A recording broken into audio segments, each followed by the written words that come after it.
Hey, this is Alejandro Pelaez from Denigrave and Madras, and you're experiencing Poppitt's Corner.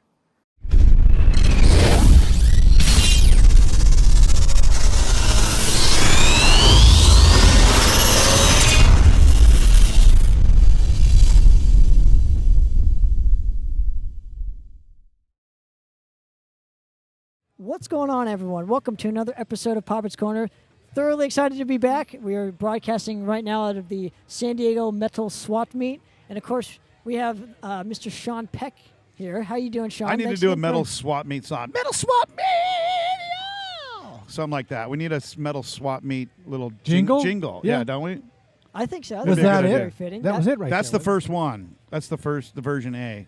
Version A. Good to be on your show, man. Yeah. This is cool. Thanks for Thanks coming having on me. and stopping by and hanging out. We appreciate it. Yeah, Your time absolutely. here. So let's get right off the bat with what you got coming up. So I'd like to know, because you're always up to something every fucking day, it seems. Yeah. We are in, I guess, a Pecktober kind of month here. So what is going on in Well, your for world? people that don't know, the term Pecktober originated from when I put out 3 albums in 1 month. And it was like not planned, but it was like 3 different labels, and they're all like crammed in the 3 Tremors album, the Denner Sherman album, that was Metal Blade, and then the Cage album all in the same month. And we're like, what the fuck is this smart? And then we just branded it Pecktober, and like everybody bought them. And we're like, fuck yeah, Pecktober. It's quite a And pace. so every time October comes up, people are like, are you releasing 3 albums this month? I'm like, no, not this time. You set the bar, man. That's Right, your we fault. set it pretty high. So yeah, there's always something brewing. I mean, now that when I first was started in the metal world, I was in one band, and one band, did what it took to scratch my metal itch. And now I'm like a band, I'm like a band whore. I'm like a whore now, where it's like singing this band, singing that band. So we got Cage. Cage hasn't put out an album since 2014, but we have a new album coming out next year. And people are really excited about that because it's, we haven't done one in so long. And that, we probably have like 20 songs done for it already. But I'm just like, I'm always like, is it good enough, And, it's like the Death Clock episode, like Don't Erase the Album, episode where he keeps trashing the album. And I'm like, it's good, but is it, So I think I personally want to write probably like 4 or 5 more slammers just to make sure that it's up to the Cage standards. Now, with obviously your expertise and experience when it comes to making record after record after record and experiencing label after label after label, I'm generally curious, do you find yourself liking to work with labels more so compared to doing it all yourself? What are some of the benefits, with where you're at in your specific career? I mean, That you've is, done a lot. I'm in a bit of a transition period right now. No, I have the label Steel Cartel, which I usually put all my stuff out on, which is cool because, we run shit tons of print ads in all the European magazines, and we hire the top publicists and shit that you would never get, from a regular label if you were just doing it through a regular label. It's a lot of work, and so now I'm kind of like looking at the albums I have coming up, going, do I want to do all the work for this one, or do I want to let someone else handle it? And it's cool because we put together a lot of insane bundle pre-order packages with lots of physical. I mean, we were the kings of the physical medium because we had, socks, fucking lenticular shit, posters. I'm running out of merch ideas because we've done everything. Lunchbox. Lunchboxes would be cool, actually. I haven't done the lunchboxes yet, but that's a good idea. Your dad's full of fucking great ideas, man. This guy knows what's going on. Absolutely. And so, when we get quite a bit of pre-order money from those, gotta have it all packages. And so, but one of the things that's come into play, that's been a big pain in the ass is, fucking getting vinyls made is impossible. We're still trying to get the last 3 Tremors album vinyl made. And it's like companies now just go like, we will not take your order, period. Like, Because of supply chain and the vinyl, it's like, it's 8 to 15 months to get a vinyl album made right now. That's due to materialistic wise? Materials, raw materials, and the amount of orders that there are. So we were using a Canadian company, a big company, and they're garbage. I hate Canada. I think we should invade Canada. I don't think they're worthy to stand on their own. I think we have taken a soft approach to Canada for far too long, and it's reflected in their business practices. Is their product bad? The product's bad. It's expensive hell to ship out of Canada. They have to have, everything has to say made in Canada on the wrappers and shit. So Canada, I hate you. But I don't want to get on a Canada tangent here. And I live in Alaska. I'm from 10 years in Alaska, so I'm from the Great White North, you know. So what are some of the benefits to working with a label, again, at this place and time in your specific career? You just don't have to, you know, you just fire and forget kind of thing. But that's going to be hard for me to do since I'm such a, you know, micromanager and you really want to push it and you're fired up for it.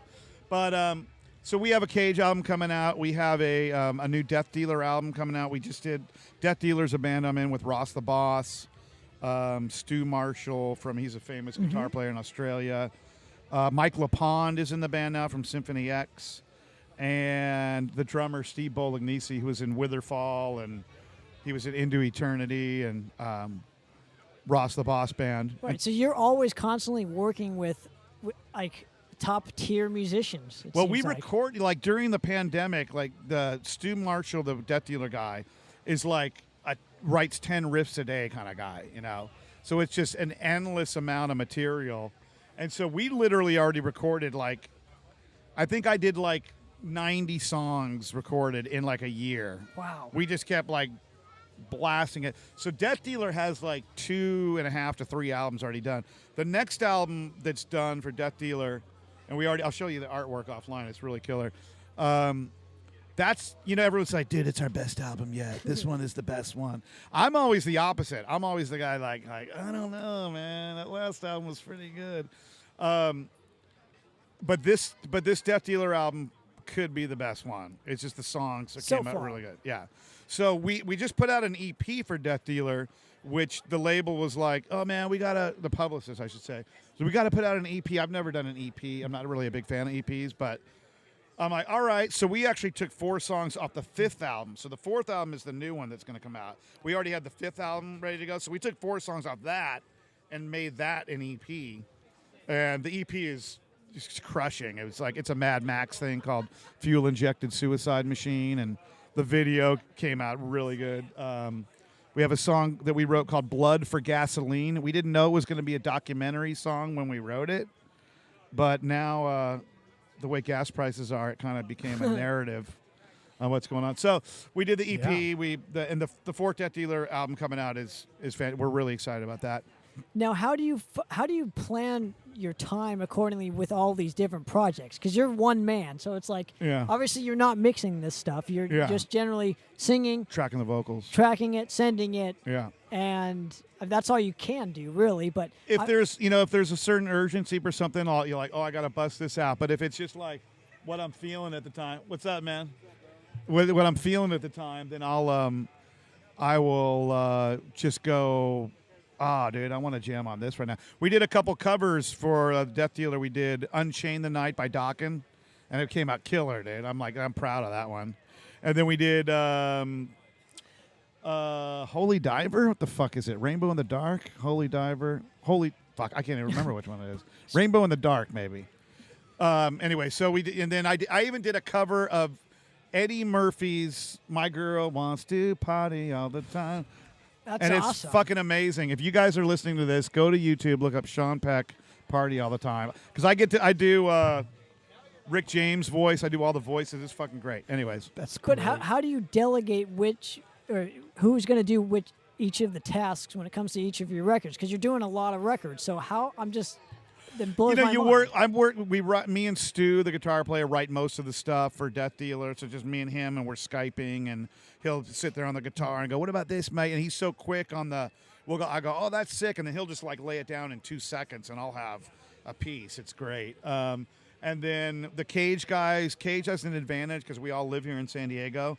So a lot of these bands are all internet bands, but we're a band that's in the room together, jamming, old school, and you can write a lot of cool songs organically when you just come up with something on the fly. So that's kind of cool for the Cage thing. And then the Three Tremors is a Cage thing too. We write all the songs for the Three Tremors. If you're listening, the Three Tremors is me, Ripper Owens, and Harry Conklin from Jag Panzer, where we all three sing at the same time. We have 2 albums for that. So even though, like I was saying, Cage hasn't done an album since 2014, yeah. we have done 2 Three Tremors albums, which are basically Cage albums with 2 other dudes singing. Right, and you've done 50 other albums, with this project. and Dennis this project. Sherman, Yes. and yeah. So now, before I get into some breaking news, where you want to continue on that thread, that thought? Well, I'm just curious who you get to mix these and master these, because again, you're doing so many different albums. It's like that's like for one, it's expensive. Yeah, there's got to be a grand master. I'm like, oh, get that. I'm the guy pushing the buttons and like, hey, dude, you need to get the drums done on this track, and so I'm orchestrating, a lot of it, and I'm the guy that gets the artwork. It's a lot of work, but it's cool. The creative process, man. When you unbox that package and you get the first CD and you're like, fuck yeah, Yeah. But by that time you've listened to all the songs 1,000 times and you're fucking sick of it and you're like, fuck this album. Yeah. It's true. Everyone else is pumped on it though. Yeah, it's true, man. Now, when are we going to see you guys actually play at the San Diego Metal Swap Meet? Well, we played one. I don't remember how many years ago, and when it was at Queen Bee's, the inside place. And dude, the PA kept blowing. Is that the place we were talking about? Yeah, it's like really confined and small, and but it was a cool stage. Yeah. It was a cool stage, and the PA just kept blowing out. So I'm like, oh, dude, we're too much for this fucking place. We are too metal for this fucking metal swap meet. And I mean, that wasn't me just calling it out. That was just the facts, because the PA just kept blowing out, and I was like, God damn it! I was literally up there just stand-up comedian style for like an hour, like trying my best material, like. Mike Tyson said the best punch he ever threw was at Robin Givens, his wife. That's what he said. That's a true story. That kind of stuff, that kind of material. It's fucking awesome. All right, I'm ready for it. I am. I'm ready. Like, I think it's obviously long overdue. Maybe get a Three Tremors or something at the. Yeah, dude. Another thing we're doing right now with the Cage stuff is. So Cage is the backing band for Ripper Owens. We're doing some solo shows with him where Cage is going to open, and then the guys are going to stay on with Ripper, and then he gets up and plays his set. We're doing L.A., Seattle, Anchorage, Alaska. Actually, we're going to Alaska to play, which I used to live in Alaska, and so I'm in there like rehearsing with them all the time, and so we know all these Priest songs. So we're going to be doing Caged Priest. So it's kind of like a tribute band, but we're also going to do like songs from Fight, songs from Halford Solo, songs from. I'm not going to do any 2 songs. Halford stuff would be good. What from? Can you share? Resurrection.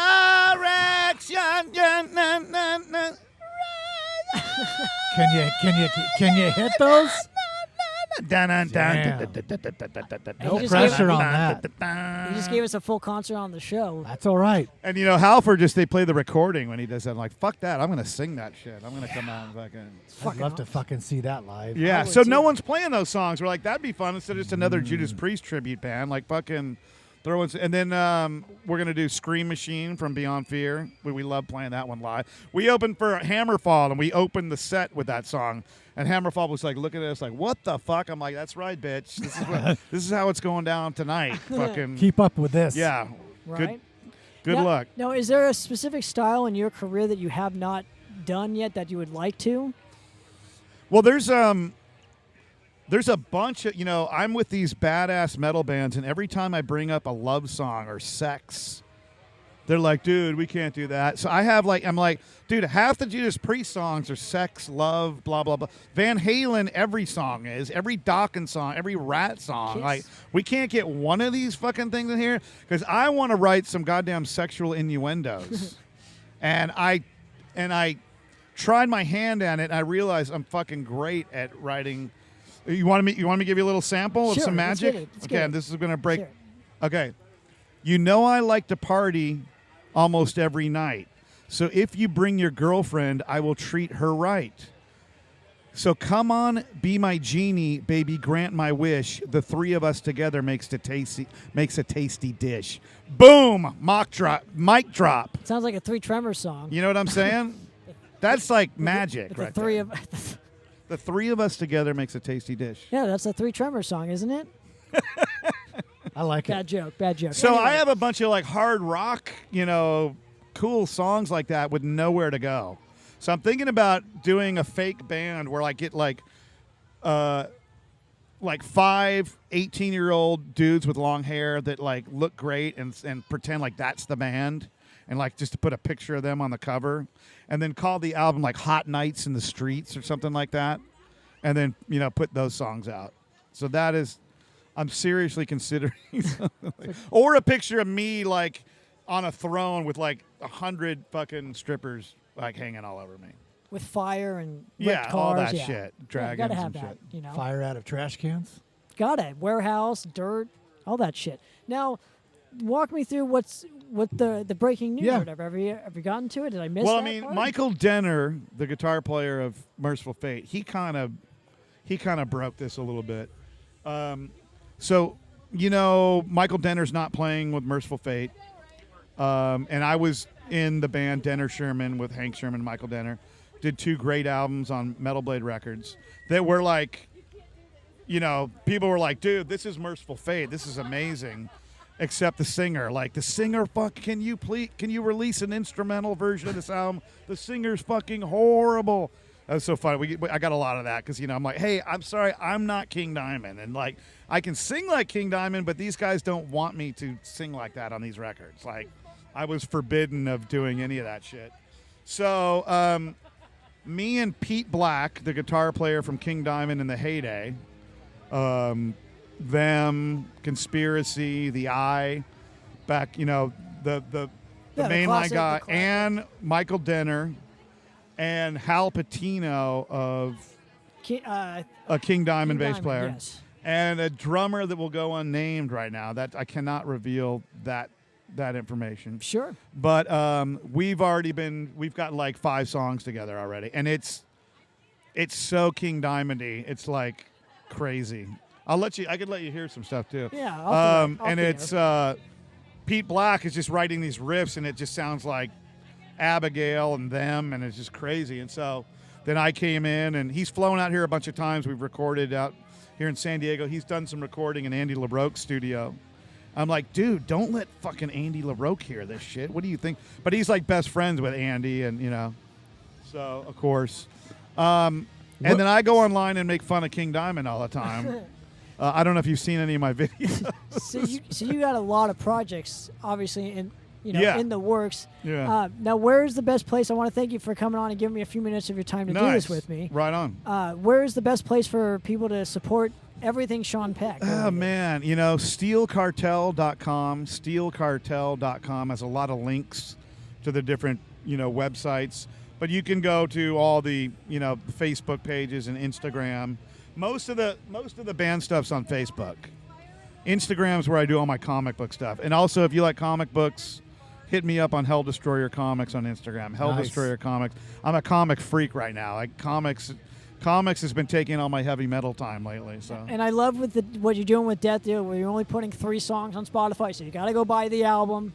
I love that whole That's concept. a whole nother, yeah. Yeah, it's a whole other issue, other if you want to see the new Black Adam movie, and you don't want to go buy a ticket at the movie theater, you got to wait 6 months to watch it on HBO. That's right. That's how it works, and that's the way music should work too. That's right. Well, Mr. Sean Peck, pleasure. We're shaking hands. Pleasure. We just shake hands. Yes, sir. And, good to meet you, buddy. Same here, man. Thanks Go again Padres. for Go coming Padres on. tonight. Let's do it. Absolutely. Thanks for coming Let's on. make some dreams come true. And let's get you back on relatively soon, man. Yeah, man. Thanks, everybody, and we will see you soon. Another episode of Poppitt's Corner, guys. We're out of here. Cheers.